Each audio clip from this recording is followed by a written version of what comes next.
जय हिंद। Welcome to CUT concept mines. तो आज हम लेक्चर 4 करने वाले हैं, चैप्टर 4 करने वाले हैं हमारी पॉलिटिकल साइंस की पीवाईक्यू सीरीज का। लेक्चर 3 है, वो किसी टेक्निकल वजह से अभी अपलोड नहीं हो पा रहा है, तो वो आपको थोड़ी देर में मिल जाएगा या हो सकता है कल मिल जाए। अभी हम लेक्चर 4 करते हैं जिसमें हम इंटरनेशनल ऑर्गेनाइजेशन पे मेनली फोकस करेंगे। चलिए शुरू करते हैं। सबसे पहले the UN was the founded as a successor to the संयुक्त राष्ट्र संघ की स्थापना किसके उत्तराधिकारी के रूप में की गई थी? तो ये सभी को पता है, लीग ऑफ नेशंस है इसका आंसर। 1914 से लेकर के 1918 तक चले फर्स्ट वर्ल्ड वॉर की वजह से इसको फॉर्म किया गया था। इसको इसलिए फॉर्म किया गया था ताकि आने वाले टाइम में दूसरी वर्ल्ड वॉर हमें देखने को ना मिले। और इसकी सबसे अच्छी बात पता है क्या है? जो कि एक कह सकते हैं काइंड ऑफ हिपोक्रेसी थी कि अमेरिका ने इसको बनाया और अमेरिका खुद लीग ऑफ नेशंस का मेंबर नहीं था। आगे बढ़ते हैं। Which treaty between the United States and Soviet Union signed in 1972 tried to stop using missiles as a defensive shield to launch a nuclear attack? 1972 में संयुक्त राज्य अमेरिका और सोवियत संघ के बीच हस्ताक्षरित किस संधि ने परमाणु हमले के लिए मिसाइलों की रक्षा कवच के रूप में उपयोग रोकने का प्रयास किया? तो ये एक संधि थी, एंटी बैलिस्टिक मिसाइल संधि, एबीएम संधि बोलते हैं इसको। और इसकी बदौलत यह हुआ कि कोई भी देश एक दूसरे के ऊपर एंटी बैलिस्टिक मिसाइल्स जो है वो नहीं छोड़ेगा। बैलिस्टिक मिसाइल्स क्या होते हैं? तो अगर मान के चलो एक कंटिनेंट यहां पे है, दूसरा कंटिनेंट यहां पे है, अगर यहां से मिसाइल मारी जाए तो ये ऐसे ना आके पहले ये अंतरिक्ष में जाती है यहां से इस तरह से, और वहां से फिर टारगेट को हिट करती है। ये यहाँ पे एक फोटो आपको दिख रही होगी, ये पेट्रोव है, लेफ्टिनेंट कर्नल थे यूएसएसआर में, और इन्होंने अपनी समझदारी की वजह से एक बार न्यूक्लियर वॉर को रोक दिया जब सूरज की रेडिएशंस की वजह से इनके जो रडार सिस्टम थे वहां पे पता चला कि 5 मिसाइलें अमेरिका की तरफ से लॉन्च कर दी गई है। इनके पास वो बटन था कि जहां से ये अपनी तरफ से मिसाइल्स लॉन्च कर सकते थे, और that was also nuclear missiles. But इन्होंने समझदारी दिखाई कि अमेरिका लॉन्च करेगा तो 5 ही क्यों करेगा, वो 100, 300, 400 इस तरह से करेगा ताकि हम उसको रिस्पॉन्ड ना कर सके, उससे बच ना सके। तो इनकी समझदारी की वजह से वो बच गया था एक बार युद्ध। चलिए आगे बढ़ते हैं। ये संधि है, संधि की फोटो है। आगे बढ़ते हैं। Kyoto protocol was signed by India in, Bharat ने क्योटो प्रोटोकॉल पर कब हस्ताक्षर किया था? तो अगस्त 2002 में इस पे हस्ताक्षर किया था। Moving ahead, North Atlantic Treaty Organization came into existence, उत्तर अटलांटिक संधि संगठन नाटो अस्तित्व में कब आया था? तो दैट वाज 4 अप्रैल 1949, 4 अप्रैल 1949 को ये अस्तित्व में आया था। इसमें अभी कितने देश हैं इसके बारे में आप मुझे कमेंट में बता दोगे। चलिए आगे बढ़ते हैं। अच्छा, नाटो के काउंटर में ही यूएसएसआर ने एक पैक्ट बनाया था, एक संगठन बनाया था जिसको वार्सा पैक्ट कहते हैं। तो उसके रिगार्डिंग है, the eastern alliance known as the Warsaw Pact was led by Soviet Union and was created in, पूर्वी गठबंधन जिसे वार्सा संधि के नाम से जाना जाता है का नेतृत्व सोवियत संघ ने किया। और यह कब बनाया गया? तो ये 1955 में बनाया गया था। इस मैप में आप देख सकते हो कि वार्सा पैक्ट के कौन से कंट्रीज थे और नाटो की कौन सी कंट्रीज थी। चलिए आगे बढ़ते हैं, दूसरा क्वेश्चन देखते हैं। ब्रिक का गठन किस वर्ष हुआ? Brick was formed in which year? Year of 2006 इसका सही आंसर है। और इसमें धीरे धीरे कंट्रीज ऐड होती रही और 2023, 24, 25 तक भी कंट्रीज ऐड होती रही है। वर्तमान में इसमें कितने देश हैं इसके बारे में आप कमेंट में बताएंगे। ये शुरू हुआ था 5 देशों के साथ, शुरू में 4 देशों के साथ, बाद में 2010 में इसमें साउथ अफ्रीका जोड़ा, तब ये 5 देश बने थे। That was BRICS, Brazil, Russia, India, China and south Africa. इसके बाद अभी तक इसके नाम में चेंज नहीं किया गया, हालांकि इसमें 10 तक की कंट्रीज जुड़ चुकी हैं। ये रिलेवेंट है आपके एग्जाम के लिए, बिकॉज करंट अफेयर्स में भी इसमें काफी सारे एडिशन हुए हैं, कई सारी कंट्रीज इसमें जुड़ी हैं। चलिए आगे बढ़ते हैं, अगला क्वेश्चन देखते हैं। Match the list 1 with list 2 organisation with foundation year, सूची 1 को सूची 2 के साथ मिलाइए, सुमेलित करें संगठन और स्थापना वर्ष की। आईएईए का फॉर्मेशन कब हुआ था? इसका फॉर्मेशन हुआ था 1957 में, ताकि न्यूक्लियर वॉर को रोका जा सके, इस तरह का एक काम था। तो चलिए देख लेते हैं ए का थर्ड कहां पे है। ए का फोर्थ नहीं होगा, ए का फर्स्ट नहीं होगा, ए का थर्ड। ओके, सो हमने अगर एक भी मिला लिया यहां पे तो हमारा आंसर सही आ गया। दूसरा देख लेते हैं, चेक कर लेते हैं, वर्ल्ड बैंक का फॉर्मेशन कब हुआ था? तो बी का फोर्थ है, 1944।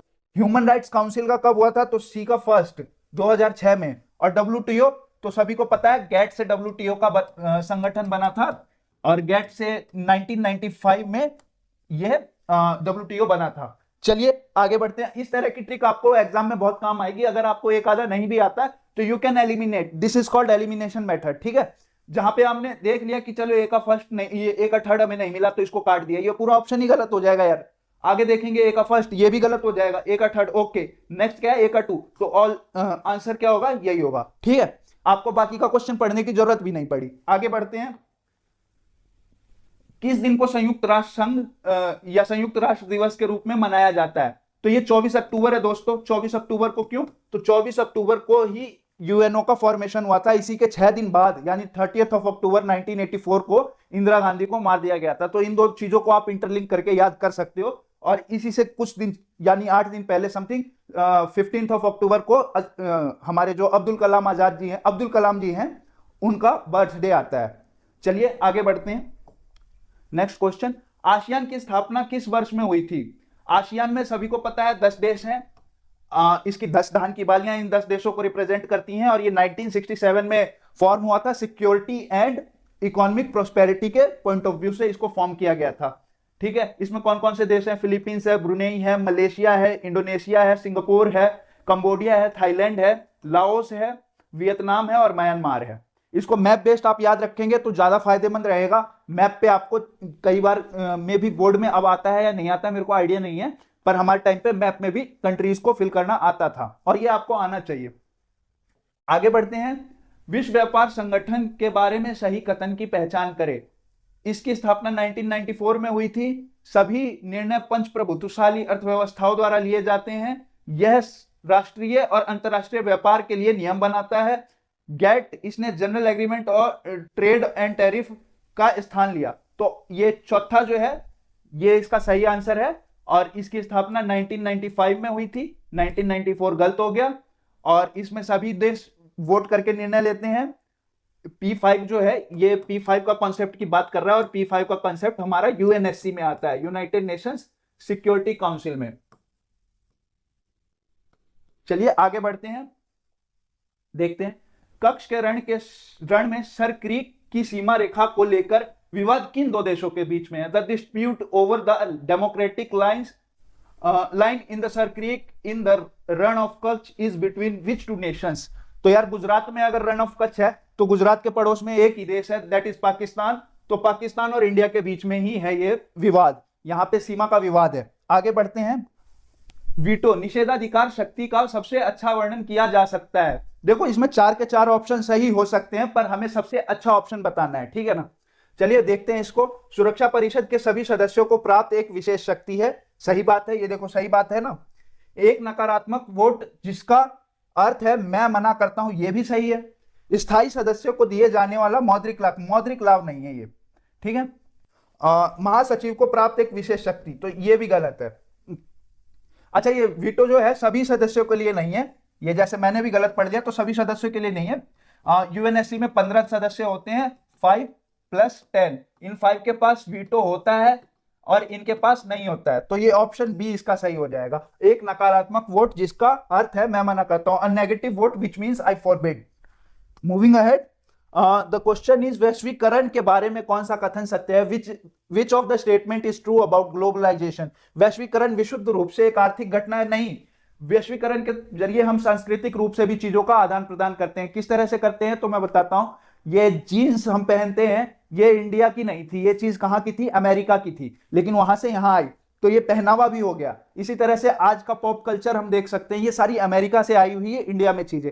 इंडिया से भी कई चीजें बाहर जाती हैं, जैसे हाल ही में लुई विटॉन्स ने कोल्हापुरी एक चप्पल को बाहर लेके गए और उसके रिगार्डिंग काफी सारा विवाद हुआ था, ये आपको याद होगा। तो इस तरह से ये विशुद्ध आर्थिक घटना नहीं है। वैश्वीकरण विशुद्ध रूप से एक सांस्कृतिक घटना है, नहीं, विशुद्ध रूप से केवल सांस्कृतिक घटना थोड़ी है, बहुत सारी घटनाएं को मिला के वैश्वीकरण बोलते हैं ना। तो इसी का आंसर है वैश्वीकरण एक बहुआयामी घटना है, सही बात है। वैश्वीकरण एक बहुआयामी घटना है। वैश्वीकरण का सभी राज्यों और समाजों पर एक समान प्रभाव नहीं, कुछ इन्फ्लुएंशियल कंट्रीज होती है जो जल्दी इन्फ्लुएंस में आ जाती हैं, लाइक इंडिया। कुछ इन्फ्लुएंस करने वाली कंट्रीज होती हैं, जैसे इटली का खाना, पिज्जा बर्गर हम यहाँ खा रहे होते हैं, तो वो इटली की चीजें हैं। तो सभी जगह पे एक समान नहीं पड़ता इसका जो प्रभाव है, ठीक है। आगे बढ़ते हैं। थैंक यू सो मच आज के लेक्चर के लिए। और लेक्चर नंबर 3 जो है वो आपको जल्दी प्रोवाइड करा दिया जाए, इसकी मैं पूरी कोशिश करूंगा। हमारी कंटेंट टीम लगातार अब आपके टेस्ट के लिए कार्य कर रही है, तो आपको बढ़ चढ़ के इसके मॉक टेस्ट जो होने वाले हैं जनवरी से शुरू हो जाएगा, जो कि उसमें पार्टिसिपेट करना है। वी विल ट्राई कि फर्स्ट वीक ऑफ जनवरी से हो जाए ये शुरू। और आपके आने वाले एग्जाम्स और सीयूईटी के लिए best of luck. Aadhaar card वगैरह आप अपलोड करवा लीजिएगा, अपडेट करवा लीजिएगा, बिकॉज अभी उसके रिगार्डिंग एक नई एडवाइजरी आई है एनटीए की। ठीक है दोस्तों, नेक्स्ट क्लास में मिलते हैं, तब तक के लिए जय हिंद।